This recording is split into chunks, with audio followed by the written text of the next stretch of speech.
हमारे साथ बातचीत करने के लिए यज्ञ के मुख्य संचालक डॉक्टर अरविंद आचार्य जी मौजूद हैं। हम उनसे यज्ञ के बारे में जानेंगे। जी महाराज जी। यज्ञ साक्षात भगवान का मूर्त रूप है और यह बड़ा विराट यज्ञ है। गुरुदेव भगवान का 75वां जन्म उत्सव, अवतरण उत्सव, जिसको हम अमृत महोत्सव के रूप में मना रहे हैं। और इस अमृत महोत्सव के साथ साथ पूरे विश्व में एक बड़ी खुशी की लहर है। रामलला अपने मंदिर में विराजमान होने जा रहे हैं। हमारे बुजुर्गों से लेकर के अद्यावधि अभी तक सभी वर्ग के लोगों ने बहुत प्रतीक्षा की है। राम सबके हैं। श्री राम जी आज भव्य दिव्य नव्य मंदिर में विराजमान होने जा रहे हैं। इसलिए पूरे विश्व में एक बहुत प्रसन्नता की लहर है।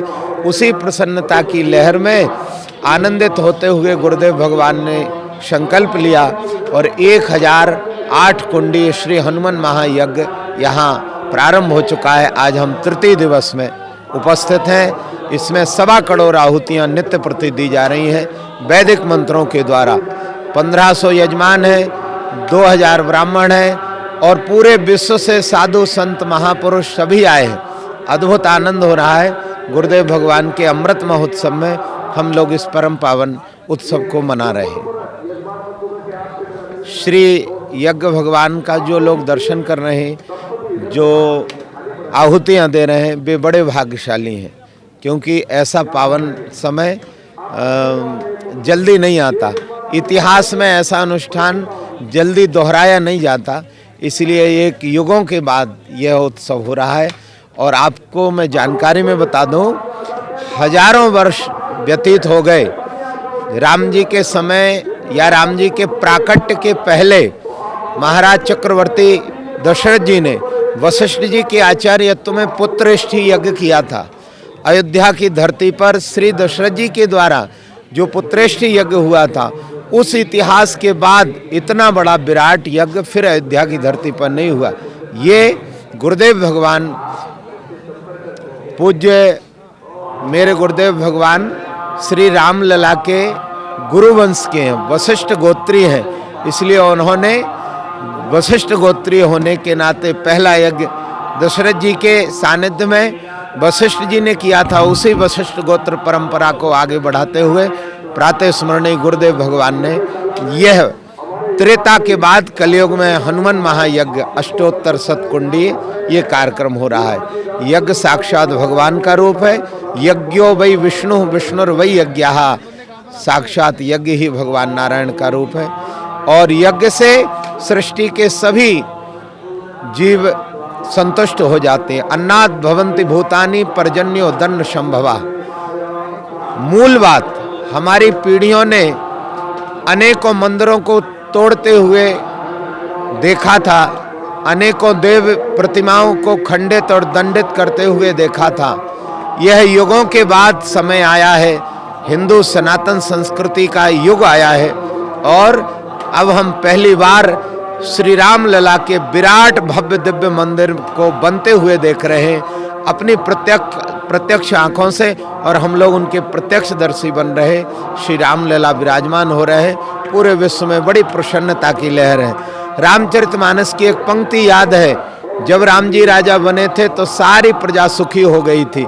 राम राज्य बैठे त्रैलोका, हर्षित भये गए सब शोका। तो राम जी विराजमान होंगे, हमारे हृदय की, सारे लोगों के हृदय की पीड़ा दूर हो जाएगी, सब सुखी हो जाएंगे। बोलिए श्री रामचंद्र भगवान की जय। मैं चित्रकूट बड़ा अखाड़ा तृतीय मुखारविंद से महंत श्यामदास आज अयोध्या की इस पावन धरती पर अमृत महोत्सव के रूप में परम पूज्य श्री गुरुदेव महाराज जी की अध्यक्षता में और हमारे यज्ञ सम्राट यज्ञाचार्य जी संरक्षण में यज्ञ नारायण का बहुत भव्य आयोजन हुआ, जो साक्षात यज्ञ नारायण स्वयं भगवान नारायण के स्वरूप हैं। और वर्षों के इंतजार के बाद आज अयोध्या की इस धरा पर जन जन को सुख देने वाले हमारे प्रभु श्री राम का जिस तरह आतिताइयों के द्वारा मंदिर आदि तोड़ा गया और आज उनको पुनः गद्दी पर प्रतिष्ठित करने का जो समय प्राप्त हुआ है, उसकी उपलक्षता में महाराज जी के द्वारा हनुमत यज्ञ करने में आया है। जिसमें 1008 यज्ञ कुंडी हैं।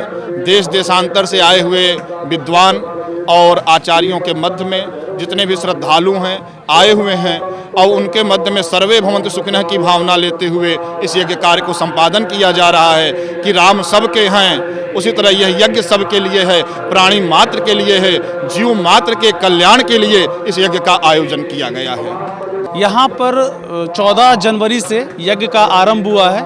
हमारे साथ युवा स्वयंसेवक मौजूद हैं जो यहाँ पर अपनी सेवाएं दे रहे हैं। हम उनसे बात करते हैं। जी महाराज जी, जय श्री राम। ये अष्टोत्तर सहस्त्र यज्ञ चल रहा है जो कि 1008 कुंडीय यज्ञ है और पूज्य गुरुदेव रामभद्राचार्य जी के जन्मदिवस के उपलक्ष्य में यहाँ पे ये आरंभ हुआ 14 जनवरी से और 22 जनवरी तक ये होगा। और 1008 कुंडीय यज्ञ में लगभग 2200 यजमान यहाँ पर हैं और वैदिक ब्राह्मणों के सानिध्य में उनके मार्गदर्शन में ये यज्ञ हो रहा है। और यहाँ पे देश के कोने कोने से रामलला के जो भक्त हैं वो यहाँ पर आए हैं, इस अनुष्ठान में सम्मिलित हो रहे हैं और ये पुण्य पावन कर्म 22 तारीख तक चलेगा। हमारे शास्त्रों में कहा गया है कि यज्ञो वही श्रेष्ठतम कर्म है, यानी कि यज्ञ जो है वो श्रेष्ठतम कर्म है। किसी भी अनुष्ठान या किसी भी कर्म के किसी लक्ष्य की प्राप्ति के लिए इस तरीके के अनुष्ठान किए जाते हैं और ये बहुत बड़ा एक यज्ञ जो है वो यहाँ पर हो रहा है। इसका लाभ न केवल अयोध्या को बल्कि भारत को और विश्व के कल्याण के लिए, शांति के लिए ये सभी सुखदायी चीज़ें हैं। इनफैक्ट जो यहाँ पर यज्ञ होता है उससे पर्यावरण का भी संतुलन बना रहता है। यज्ञ का समापन 22 जनवरी को होगा। 22 जनवरी को, उसके बाद आगे का क्या? आगे ये एक अनुष्ठान है, रामकथा यहाँ पर चल रही है। कई प्रतिभाएं, विभूतियाँ, सेलिब्रिटीज़ यहाँ पर आ रहे हैं, अलग अलग क्षेत्रों के यहाँ पे आ रहे हैं। वो अपनी प्रस्तुतियाँ यहाँ पर देते हैं। रामकथा चलती है जो पूज्य रामभद्राचार्य जी के मुखारविंद से हमको सुनने का आनंद मिलता है। तो प्रातः यहाँ पर यज्ञ होता है, फिर उसके बाद में दिन में ये कार्यक्रम होते हैं, कथा चलती है, इस तरह के सांस्कृतिक कार्यक्रम होते हैं। तो ये एक सनातन का एक कुंभ है एक तरह से, जिसमें सभी लोग जो राम भक्त हैं वो यहाँ पे आकर के उसका आनंद ले रहे हैं और लगभग 40,000 लोगों के लिए व्यवस्था की गई है जो भी यहाँ पर आकर के और कथा का आनंद ले सकते हैं। यज्ञ के अंदर लगभग 2200 यजमान हैं। ठीक है महाराज जी।